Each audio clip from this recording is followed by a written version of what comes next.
Buttons ഇടുന്ന കീടൻ എന്ന റംഷീദ്, ഇസ്തിരിയിടുന്ന സ്വാമി ഷഫാദ്, അല്ലെങ്കിൽ സ്കൂൾ ലീഡർ എന്ന് പറയുന്ന ലോലൻ.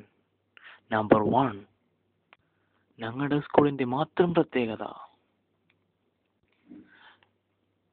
മുടിയനായ അഥവാ സ്റ്റൈലനായ പുളിയൻ എന്ന് അവകാശപ്പെടുന്ന ഷമീജ്, കൈകാൽ ഇട്ടിളക്കിക്കൊണ്ടിരിക്കുന്ന ഷമീജ് അതാ ക്യാമറയ്ക്ക് മുമ്പിൽ.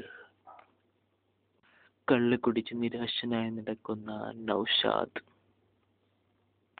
ആബിൽ എന്ന് പറയുന്ന നബീൽ, പാട്ടുകാരനാണെന്ന വിചാരം, 5 പൈസക്കില്ല. ഇനി പരിചയപ്പെടാൻ പോകുന്നത് 2 ആളാണ്. ഒന്ന് യോയോ കളിക്കുന്ന ഹാരിസും, ഒന്ന് മുടിയനായ ഷഫീഖും. ഹാരിസിന്റെ യോയോ ഒരു പ്രത്യേക സ്റ്റൈലാണ്. ഹാരിസിന് 10 എന്നും പേരുണ്ട്.